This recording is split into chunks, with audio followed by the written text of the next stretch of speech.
How are you getting on, folks? It looks to be a fairly, I suppose, decent day tomorrow. Um, Ballinrobe is sort of a track where it'll either go very well or very bad.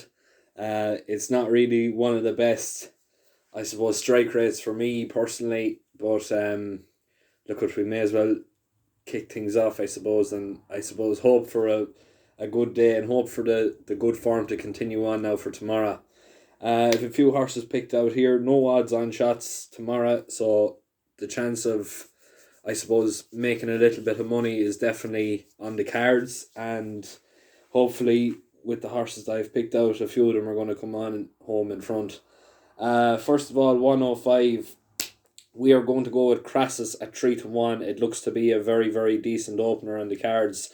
This Dark Voyager and the Gordon Elliott horse, I'm not even going to try and name him because I'm going to end up butchering his name.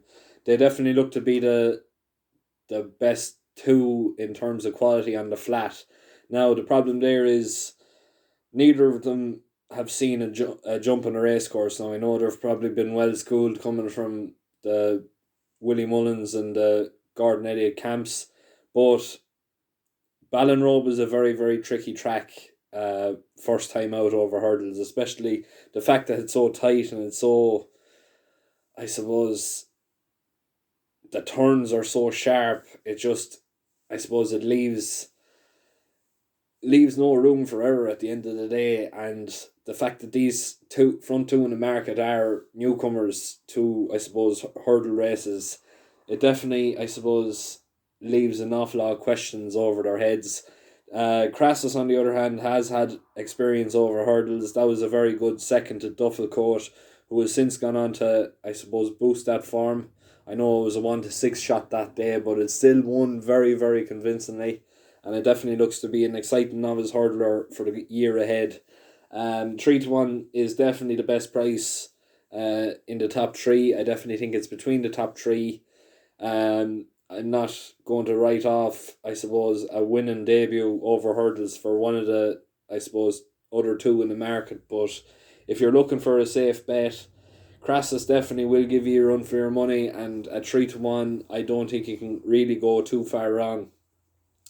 135 then, we are going to go with Shearless in this one, a shorter price here at 5-4, but it looks to be a very, very nice opening for it. It's coming up against the likes of Darren's Hope, who has some very good experience under her belt. Darren's Hope, I suppose, just has been very unlucky in defeat in the past couple of times. I just don't really think that it's like she's going to do the job now tomorrow. I think she may just need another run or two just to, I suppose, get a little bit more experience, if that makes any sense. This sheer list, though, it's coming in, I suppose, inexperienced as well. And I know we're probably taking a chance, but it's a chance that I am very much willing to take in this one.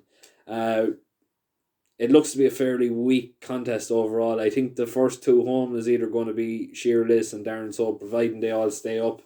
Rhyme and Rhythm, I know I have great friends in the Closutton Racing Club, but I think Rhyme and Rhythm, she just, I suppose, doesn't seem to be too much of a natural over hurdles. She doesn't look like she's going to be, I suppose, taking it like, I suppose, she wears it well, and Robinia have done, I suppose, already. And yeah, I think she will, I suppose, need a run or a couple of runs anyway just to get her jumping brushed up on, and I suppose everything else really at the end of the day. But Shearless, going back onto topic, it's got decent bumper form. It was second in Gorham Park behind Purple Mountain, who is one of the favourites for the champion bumper this year, and I presume that's the route that it's probably going to go on.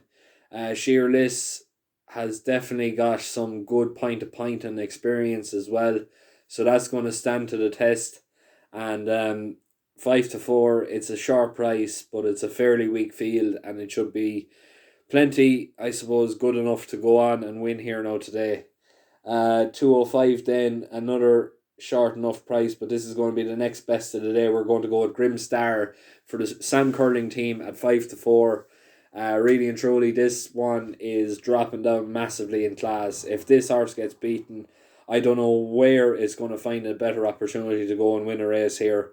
5-4. It's the price definitely speaks volumes of its chance. It's definitely worthy of the favourites tag when you look at the competition it's faced previously. It's had a couple of good runs. It's had two strings of fourths over the last couple of times. One of them was in Down Patrick, I think it was, and I think the other one, I'm not 100% sure actually where the other one was, but it's definitely caught the eye in this field. It looks like a very, very good opportunity. Sam Curling is travelling a good journey down from the north of Ireland to come to Ballinrobe here today. And I definitely think this Grimstar is going to pay plenty of dividends for the long journey down, and 5-4 looks to be the best price you're going to get in this horse now tomorrow. Next race of the day, then the 240, we are going to go with Arthur's Baby here at 9-2. Personally speaking, this horse looks to be the strongest stayer of the lot. It's definitely proven over this sort of trip. It's proven over both sorts of grounds. It's won on, I think, soft in Cork, and very unlucky not to win in Wexford.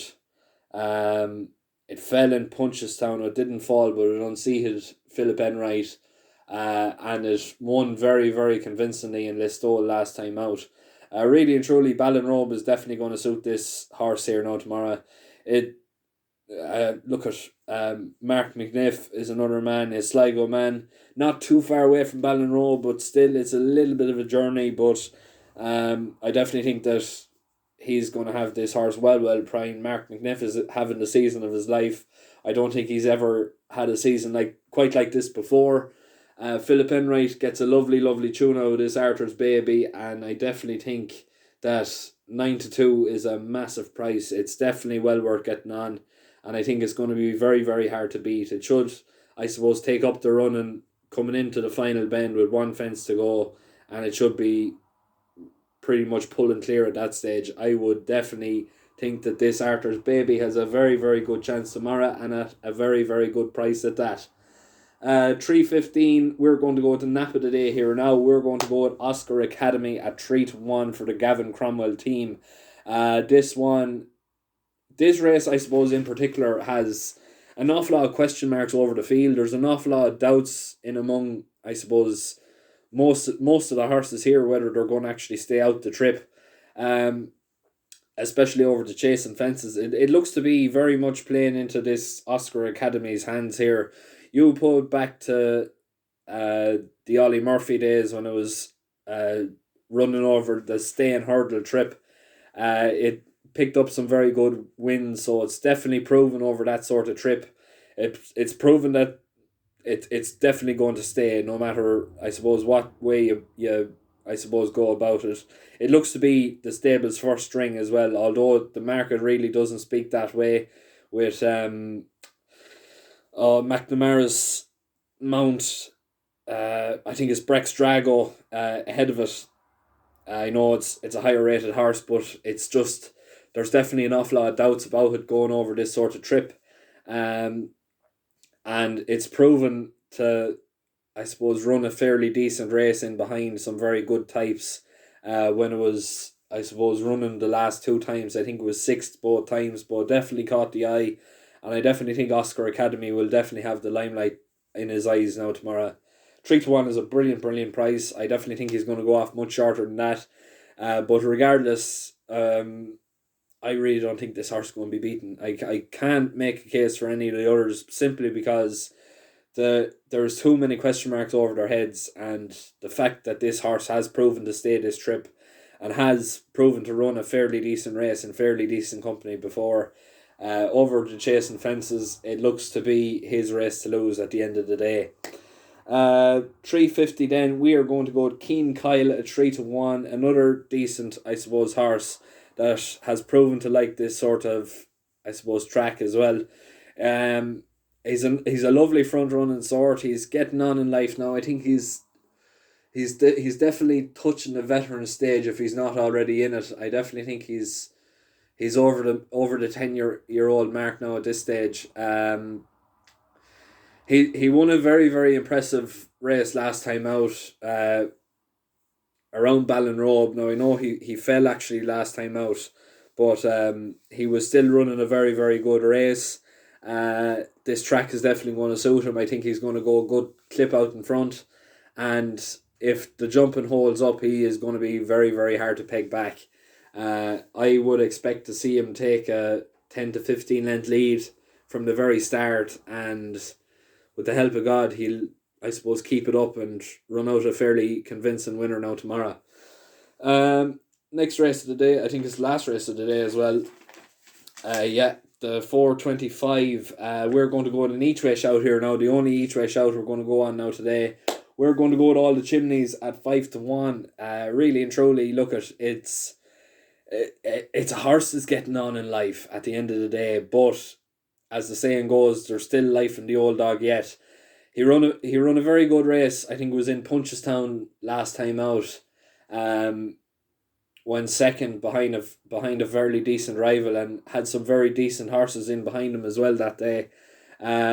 He's sort of been out of form previously since, but it looks like he's getting a new lease of life now. He was, I suppose, not fancied at all in Kilbeggan the last time out, but he was a very, very bizarre non-runner. He was taken out because Connections forgot to bring cheek pieces after declaring that he was going to be wearing cheek pieces. So I don't really know what to make of it. I think they might have just thought that there was a better day in the limelight for him, and I definitely think it looks to be a fairly weaker race. I know he's, I suppose, going back into company now that's an awful lot younger, and there's an awful lot more miles on the clock, or miles to go on the clock for an awful lot of these rivals. But I don't know. There's something just screaming all the chimneys about this race for me. I think he's going to run a fairly decent sort, and at 5-1, I definitely think he's going to give plenty of people a very good run for their money now tomorrow. But I'm going to leave it there. If you're going to be having a bet, look at Ballinrobe is possibly one of the worst places for me in terms of strike rate. I wouldn't be going too mad. I haven't gone too mad. Look at, if you're going to be having a bet, I don't know whether I'd be too confident. I know when I do say I'm not confident, they always seem to come up leaps and bounds, I suppose. But yeah, I'm going to remain quietly, I suppose, pessimistic about tomorrow. Hopefully we'll be able to get a couple of winners that'll be able to, I suppose, break us even at the end of the day. And look at, if you're going to be having a bet tomorrow, the very best of luck, and hopefully a few of these will sort of, I suppose, come up leaps and bounds for you tomorrow. Make sure you keep liking, sharing, subscribing to the channel. We're getting plenty of followers now. I suppose that's thanks to the Hacked Up Racing book, which I'll be doing another Cheltenham preview, I suppose, the next time there's no National Hunt racing on in Ireland the night before. But yeah, look at, hopefully you all enjoyed the week so far. We've had a very good week. Hopefully we'll be able to get back with the naps and the next best coming in leaps and bounds now tomorrow. And let's pray for a fairly successful day. Thanks very much. Best of luck tomorrow, and I'll be back again. I think it's Cork for Sunday. But thanks very much. Make sure to like, share and subscribe.